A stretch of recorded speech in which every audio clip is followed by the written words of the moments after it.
am giving you these letters. These letters, set of letters. So here we have non-distinct letters, non-distinct objects.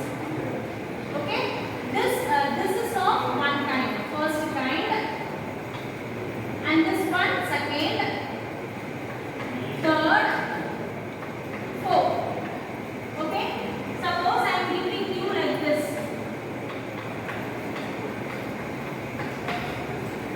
So this one is first kind, and this one, these two objects are of second kind, these two objects are of third kind, this one is of fourth. Is it clear? So here the given objects itself not distinct.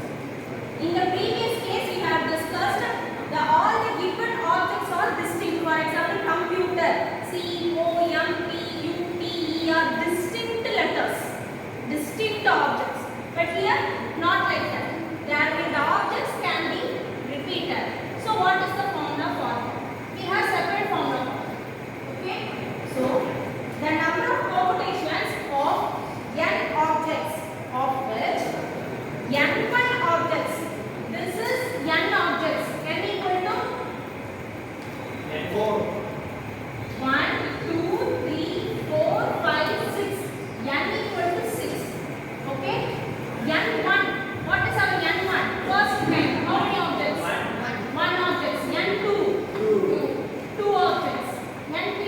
Two objects. Then N4. Is it clear? We have up to NR. Anything. There is no limit. There is no limit. Up to 4 one is there. Up to 3. I mean limit la kadayadu. Limit can be anywhere. Okay. So here the formula is for the number of permutations n factorial divided by n1 factorial, n2 factorial up to n. Here we have up to n4, right? n3 factorial, n4.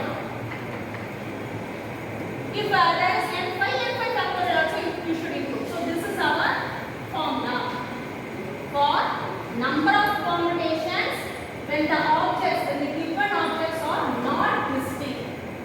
Okay? Right. Write down the first one. Noon. You all know afternoon, forenoon. Noon. What does it mean noon? Noon means exactly 12 p.m. Exactly 12 p.m. is noon. Afternoon means after 12 p.m. Forenoon means before 12 p.m. Okay. So this one the word is noon. Now tell me. They are asking how many permutations. It's total number of permutations. Total number of permutations is it 3? I am asking how many permutations. Use this formula.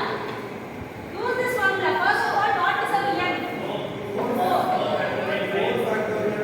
N1. Wait. Right. This one is n1 equal to 1.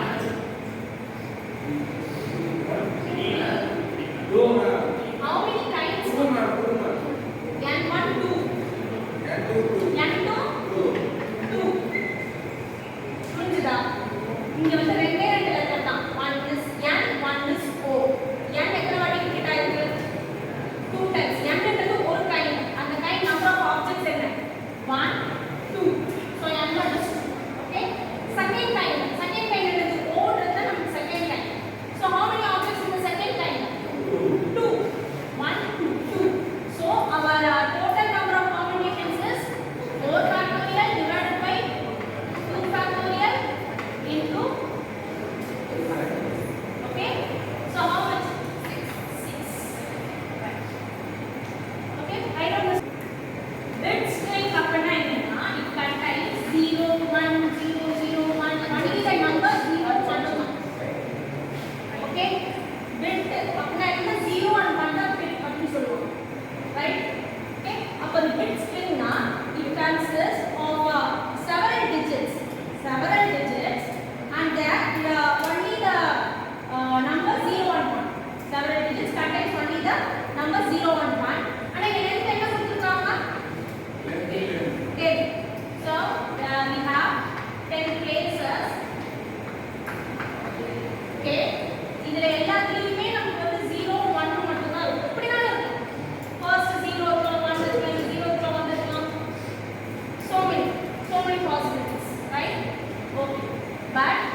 அதுக்கு தான் மெயினா NTR NCR. ஆனா NTR NCR என்ன டிஃபரன்ஸ்னா NTR order இதுக்கு அப்புறமா இது some order வரும்போது என்டிஆர் நிறைய வரும் ஆர்டர் வரும்போது. ஏன்னா இந்த ஒன்க்கு அப்புறம் இதுதான் இருக்கணும், இந்த ஒன் இதுக்கு அப்புறம் இருக்கணும் அப்படின்ற ஒரு ஆர்டர் வரும்போது நிறைய பாசிபிலிட்டிஸ் வரும். இது ஜஸ்ட் இதை செலக்ட் பண்ணா உங்களுக்கு அவ்வளோ பாசிபிலிட்டிஸ் இல்லை, கம்மி பாசிபிலிட்டிஸ் தான். ஓகேவா? இப்போதைக்கு காம்பினேஷன் போவாது, இப்போ நம்ம காம்பினேஷன்ல தான் இருக்கு.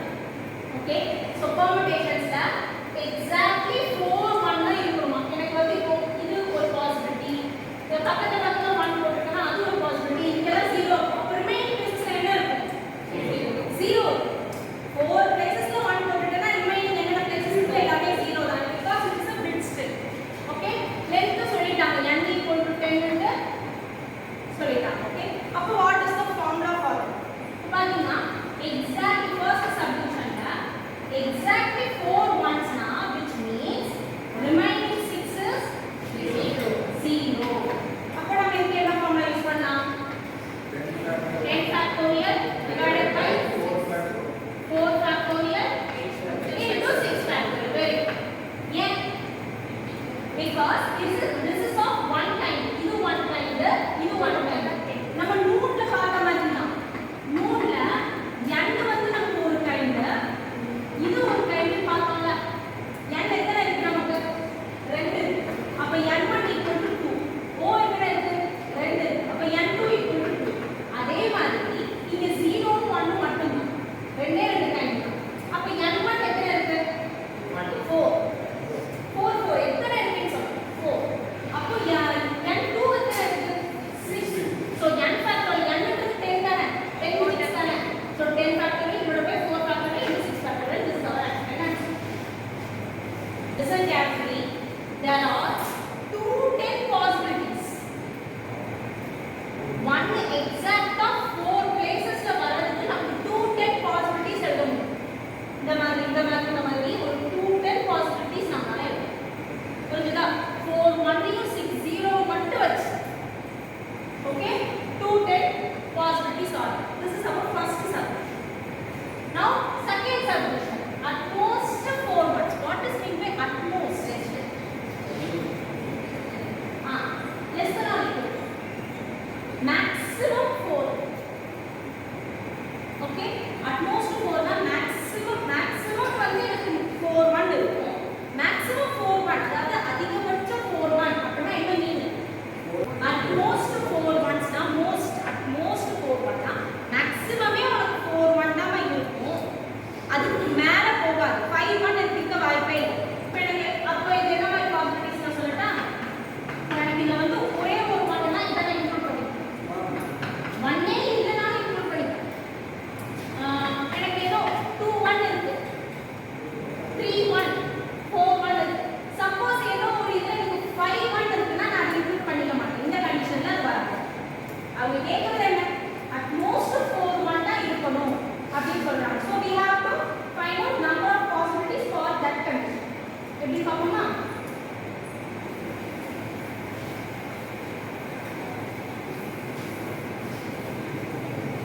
so at most 4 ones means 0 ones plus 0 ones plus 1 ones plus 2 ones plus 3 ones plus 4 ones.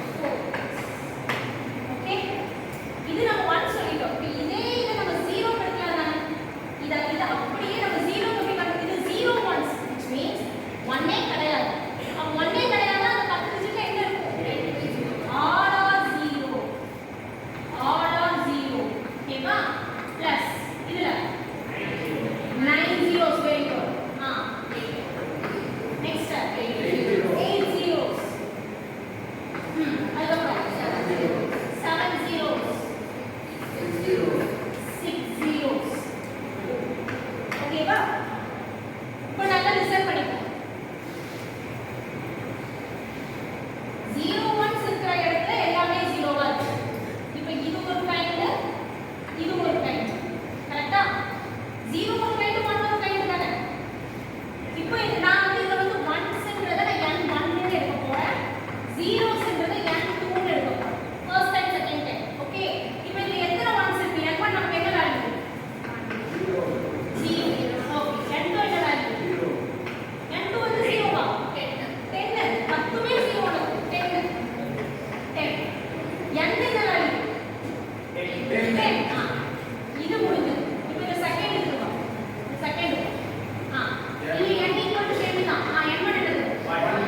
புரிஞ்சுதா? அட் a டைம்ல நடக்கிறது என்னன்னா இது ரெண்டு தான் அட் a டைம்ல நடக்கும். உனக்கு n1 இருக்குன்னா at the same time n2 கண்டிப்பா இருக்கும். ஏன்னா 0 1 வச்சு தான் நம்ம பேசிஸ். ஆனா இந்த பாசிபிலிட்டிஸ் நடக்க போகுது. அதாவது நீ வந்து ஃபிக்ஸ் பண்ணிட்ட. எனக்கு வந்து n1ல வந்து எந்த ஒரு வேல்யூ இல்ல. அதாவது 1 வந்து எதுவுமே இல்ல. எல்லாமே 0 அப்படினு ஒரு பாசிபிலிட்டி வந்துருச்சு அப்படினா இந்த பாசிபிலிட்டி நடக்க வாய்ப்பு இருக்கா? இந்த பாசிபிலிட்டி நடக்காது. இது நம்ம என்ன சொல்லிப்போம்? ஒரே ஒரு 1 இருக்குன்னு சொல்லிப்போம். நானே எல்லாமே 1 இருக்குன்னு சொல்லி எதுவுமே 1 இருக்காது எல்லாமே 0ன்னு சொல்லிட்டேன். புரியுதா? என்னன்னா நமக்கு இதுல எதுவுமே எனக்கு 1 வேண்டாம். எல்லாமே நான் 0 அப்படின்னு எழுதிட்டேன். ஓகே. இந்த பாசிபிலிட்டிஸ் வேற எதுலயாவது வர வாய்ப்பு இருக்கா? இந்த இதுல வருமா? ஒரே ஒரு 1 இருக்கிறது, 2 1 இருக்கிறது, ஏதாவது அந்த பாசிபிலிட்டி அங்க எங்கயாவது வருமா? வராது. ஓகே. சரி நான் இதை எடுத்துக்கிறேன். இதுல என்னது? ஒரே ஒரு 1 இருக்கிற பாசிபிலிட்டிஸ் தான். எனக்கு ஃபர்ஸ்ட் டிஜிட் 1 இருக்குது, செகண்ட் டிஜிட் 1, தேர்ட் டிஜிட் 1. இப்படி எல்லாத்துலயுமே ஒரே ஒரு 1 இருக்கிறத மட்டும் நான் சூஸ் பண்ணிக்கிறேன். இதெல்லாம் 0. இப்போ இந்த பாசிபிலிட்டிஸ் வேற எங்கயாவது வருமா? 2 1 இருக்கிறது, ஒரு 1 கூட இல்லாம இருக்கிறது, வேற எங்கயாவது வருமா? வாய்ப்பு இருக்கா? கிடையாது. வேற இதெல்லாம் 2 1 தானே. நம்ம அப்படி சூஸ் பண்ணியா ஒரே ஒரு 1 தானே வேணும். எனக்கு ஒரு 1 இந்த டிஜிட்லயே எடுத்து போடும். இந்த டிஜிட்லயே எடுத்து 10 டிஜிட் இருக்கு நமக்கு. எந்த டிஜிட்லயே எடுத்து போடும். அப்போ எனக்கு இந்த பாசிபிலிட்டிஸ் எதுவுமே இதெல்லாம் அஃபெக்ட் பண்ணாது. This is why we are using sum rule. Sum rule னு சொன்ன ஞாபகம் இருக்கா? Very fast. Sum rule, product rule ரெண்டு சொல்லிருக்கோம். Sum rule னா ஒரு ரெண்டு ஆக்ஷன் பெர்ஃபார்ம் ஆகும். But they are independent. இண்டிபெண்டன்ட்டா பெர்ஃபார்ம் ஆகும். ஒண்ணு இது நடக்கும், இல்ல அது நடக்கும். அவ்வளவுதான். இதுல இந்த வேஸ்ல இந்த பாசிபிலிட்டிஸ் நடக்கும்னா இன்னொரு வேற நம்பர் ஆஃப் பாசிபிலிட்டிஸ் நடக்கும். அவ்வளவுதான். அப்ப இதுக்கும் அதுக்கும் எந்த ஒரு டிபெண்டன்சி இல்ல அப்படின்னா நம்ம டோட்டல் நம்பர் ஆஃப் வேஸ்ன்னு சொல்லும்போது m + n வேஸ்ன்னு சொல்லுவோம். ஓகேவா? இப்போ இது ஒரு ஜாப், இது ஒரு ஜாப். நான் இப்பதான் சொன்னேன் இதுக்கும் எந்த சம்பந்தமும் இல்லைன்னு சொன்னேன். கரெக்டா? இப்போ இந்த ஜாப்க்கான பாசிபிலிட்டிஸ் நம்பர் ஆஃப் பாசிபிலிட்டிஸ் இந்த ஃபார்முலா யூஸ் பண்ணி கண்டுபிடிக்கிறேன். உனக்கு m ன்னு வருது. சரியா? இந்த பாசிபிலிட்டிஸ் அதே ஃபார்முலா நம்ம ரெபிடேஷன் ஃபார்முலா யூஸ் பண்ணி கண்டுபிடிக்கிறேன். நம்பர் ஆஃப் வேஸ் உனக்கு 6 வருது. இப்போ டோட்டல் நம்பர் ஆஃப் பாசிபிலிட்டிஸ் என்ன கேக்குறாங்க? என்ன பண்ணுவீங்க? m + r. ப்ராடக்ட் பண்ணக்கூடாது. m + r. எதனால m + r னா this one is totally independent to this. எந்த ஒரு டிபெண்டன்சி கிடையாது. புரிஞ்சுதா? ஓகே. தனித்தனியா பண்ணி நம்ம ஆட் பண்ண போறோம். இதுக்கு தனியா ஃபர்ஸ்ட் ஃபார்முலா என்னது? n factorial divided by n1 factorial into n2 factorial plus இதுக்கு அதே மாதிரி பிளஸ் இப்படி நம்ம 4 வரைக்கும் பண்ணி கடைசியா ஆன்சர் பண்ணுவோம். இதுதான் at most 4 ones இப்படிதான். ஆப்ஜெக்ட்ஸ் எத்தனை டைப்ஸ்னா distinct,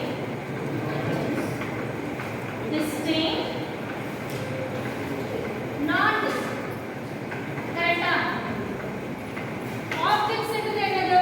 the given number of objects. n equal to the number of objects. 10 னா 10 objects are given. 8 னா n equal to 8 னா 8 objects are given. ஓகே. இப்போ அந்த ஆப்ஜெக்ட்ஸ் வந்து டிஸ்டிங்க்ட்னா என்ன மீனிங்? எதுவுமே சேமா இருக்காது. நாட் டிஸ்டிங்க்ட்னா some of them can be repeated. இப்போ பார்த்தோம் 3 4 4 இந்த மாதிரி பார்த்தோம். ஓகேவா? Some of them are repeated. இதுதான் டிஸ்டிங்க்ட், நாட் டிஸ்டிங்க்ட். நான் சொல்றது objects. But n okay. we are taking some r, right? இத்தனை ஆப்ஜெக்ட்ஸ் தான் எடுக்கலாம் அப்படின்னு நம்ம எடுப்போம். கரெக்ட்டா? இப்போ இந்த 10 ஆப்ஜெக்ட்ஸ்ல இருந்து நான் 4 4 அரேஞ்ச் பண்றேன். 4 4 செலக்ட் பண்ணி நான் அரேஞ்ச் பண்றேன். அப்படினா இப்போ ஃபார் எக்ஸாம்பிள் 3 இப்போ எத்தனை ஆப்ஜெக்ட்ஸ் இருக்குமா? n equal to 6. இப்போ எனக்கு வந்து r வந்து 4 சொல்லிருக்காங்க. 4 4 அரேஞ்ச் பண்ணுங்க. சோ நான் எப்படி அரேஞ்ச் பண்ணலாம்? 3 4 4 5 இப்படி அரேஞ்ச் பண்ணலாம். வேற 4 5 4 5 இப்படி அரேஞ்ச் பண்ணலாம். இதுல உள்ள எல்லா ஆப்ஜெக்ட்ஸுமே நான் வந்து யூஸ் பண்ணி அரேஞ்ச் பண்ணிட்டேன். So there are so many things. Okay.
very basic